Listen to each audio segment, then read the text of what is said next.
Desde siempre en la historia hemos visto cómo dirigentes han querido eliminar o hacer justicia, según el prisma con el que lo veamos, a disidentes, traidores, enemigos, a todos aquellos que no piensen igual que ellos.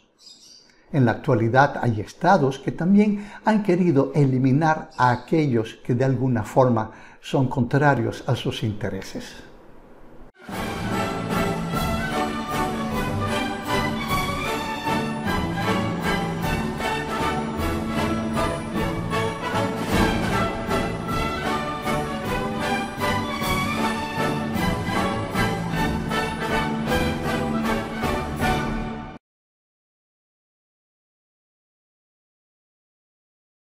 Me viene a la mente un personaje de la historia reciente que afirmaba que la CIA había tratado de asesinarlo más de 600 veces. Me parece que eso va contra todas las leyes de las estadísticas, a no ser que sea por intervención divina, lo que tampoco creo que sea el caso, porque este personaje odiaba a Dios y odiaba a la Iglesia. Hoy les quiero hablar de una de las formas más espectaculares y maquiavélicas que fuera creada durante la Guerra Fría para eliminar a un enemigo. Les quiero hablar del escritor búlgaro Georgi Ivanov Markov. Desde joven, Georgi se dedicó a la literatura, escribió novelas, piezas de teatro, poesía, todo muy bien recibido por la crítica y el público de su país. Pero resulta que Markov comenzó a hablar de forma solapada contra el régimen que dominaba en su país en esa época. En los acuerdos de Yalta en los que participó un presidente Roosevelt muy enfermo, Stalin exigió un buen pedazo del pastel europeo.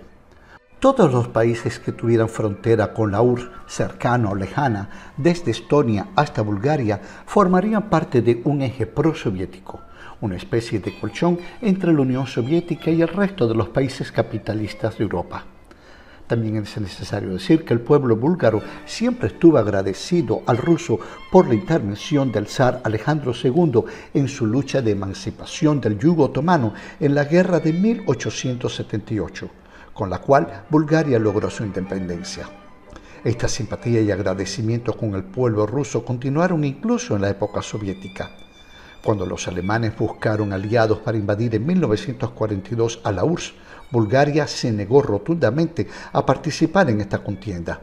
Eso le costó la vida al zar búlgaro Boris III en un, entre comillas, accidente de aviación comanditado personalmente por el mismo Hitler como castigo a su rechazo de participación en la invasión a la tierra soviética.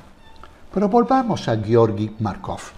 Ya una vez señalado como disidente por el gobierno de su país, gobernado por Todor Zhivkov, logró huir a Italia y de allí viajó a Londres, donde residió. Primero tuvo que aprender inglés y luego comenzó a trabajar para distintas estaciones de radio que transmitían para la Bulgaria comunista, la BBC, la Deutsche Welle y Radio Europa Libre. Bulgaria le retiró su pasaporte y fue clasificado por los servicios secretos búlgaros bajo el nombre de vagabundo. Desde su micrófono era un ardiente orador contra el régimen de Zhivkov, en especial contra su hija, Lyudmila Zhivkova, nombrada por su padre como ministra de Cultura. En Bulgaria todos la odiaban y la llamaban la cocodrila. El Servicio de Seguridad de Bulgaria pidió apoyo a sus hermanos mayores de la KGB para eliminar no solo a Georgi Markov, sino también a Vladimir Kostov, otro disidente búlgaro que residía en París. Un día que Georgi Markov esperaba el camión ante el puente de Waterloo en Londres, alguien con la punta de un paraguas le tocó el muslo y con acento extranjero le pidió disculpas en inglés. Al llegar a las oficinas de la BBC donde trabajaba, comenzaron los malestares. Vio que en el lugar de la picadura tenía una hinchazón roja que le ardía y dolía. Al llegar al hospital no sabían de qué se trataba y a los 8 días falleció, no sin antes descubrirse que en el muslo se había inoculado una bola del tamaño de la cabeza de una aguja compuesta de un 90% de platino y un 10% de iridio. Dos orificios de muy pequeño diámetro atravesaban esta pelota en forma de X. En el objetivo se encontraron trazas de ricino. El ricino es una sustancia altamente tóxica para el ser humano, incluso en pequeñas cantidades. Kostov se salvó de un accidente similar en el metro de París porque, por una razón desconocida, el ricino salió de la bola en una cantidad ínfima, no dañina para el cuerpo. Desde entonces, estos dos casos son conocidos como los del paraguas búlgaro. Pero los casos de los disidentes búlgaros Georgi Markov y Vladimir Kostov, de los que hablamos en la crónica, no fueron casos aislados de asesinato de un personaje considerado incómodo por el KGB. También los servicios de seguridad de Bulgaria y la tristemente célebre Stasi de la RDA participaron bajo la supervisión del gran hermano KGB en el intento de asesinato del Papa Juan Pablo II. Todos recordamos aquel miércoles 13 de mayo de 1981, cuando el turco Mehmet Ali Akka disparó contra el Santo Padre. Quizá fue por intervención divina que el asesino fue apresado y que el Papa salió indemne de este atentado. El cómplice de Akka logró refugiarse de inmediato en la embajada búlgara en Roma. Ya fuera del hospital y del peligro que corrió su vida, el Papa fue a visitar a la cárcel a su agresor y, como buen católico, lo perdonó pidiéndole a los católicos del mundo entero rezar por su asesino. Después de más de 30 años de cárcel en Italia y en Turquía, Ali Akka declaró que él fue el instrumento inconsciente de un plan misterioso.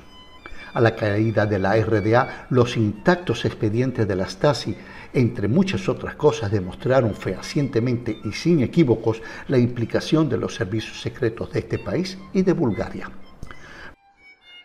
Pero la cosa no terminó con la caída de los regímenes comunistas, ya con una Unión Soviética desmembrada y su principal república convertida en la Rusia que conocemos hoy.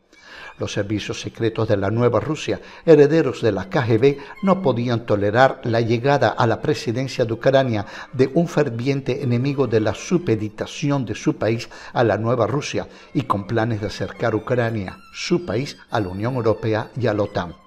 Hablamos de Víktor Yushchenko. Él también fue envenenado, aparentemente durante una comida, descubriéndose que el producto utilizado fue la dioxina. Como consecuencia de este envenenamiento, su cara se desfiguró horriblemente con ictericia, inflamación y manchas. A pesar de todo, sobrevivió al envenenamiento.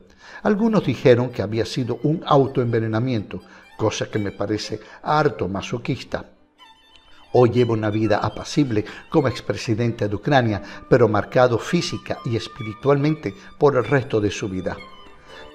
También tenemos el caso de Alexander Litvinenko, antiguo espía que había trabajado para la URSS y elemento muy molesto para las nuevas autoridades soviéticas por todos los secretos que tenía. Alexander, junto con otros dos espías soviéticos, se instaló en Londres. Los otros dos lo invitaron a un elegante hotel de la capital inglesa para hablar de negocios. Todo quedó registrado por las cámaras de seguridad, tanto del hotel como de las calles londinenses. Alexander tomó un té con el que más tarde se descubrió lo habían envenenado con polonio 210. El polonio 210 es una sustancia radioactiva altamente peligrosa para los seres vivos. Por casualidad se pudo saber que lo que había enfermado a Alexander era la ingesta de polonio 210 por la participación casual de un ingeniero nuclear inglés en las investigaciones. A los 11 días de enfermedad murió Alexander Litvinenko. Conocida la sustancia que lo había envenenado y el lugar donde se había producido el envenenamiento por la radioactividad, lograron seguir la traza de todos los lugares por donde habían estado los asesinos con el polonio. En un avión de la British Airways procedente de Moscú, a donde había ido uno de ellos aparentemente para buscar el producto. En un hotel de Hamburgo, donde también había estado el susodicho ex espía.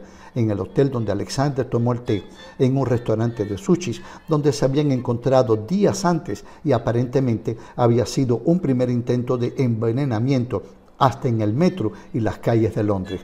En el lavamanos del baño del restaurante donde fue la cita, la concentración era la más importante.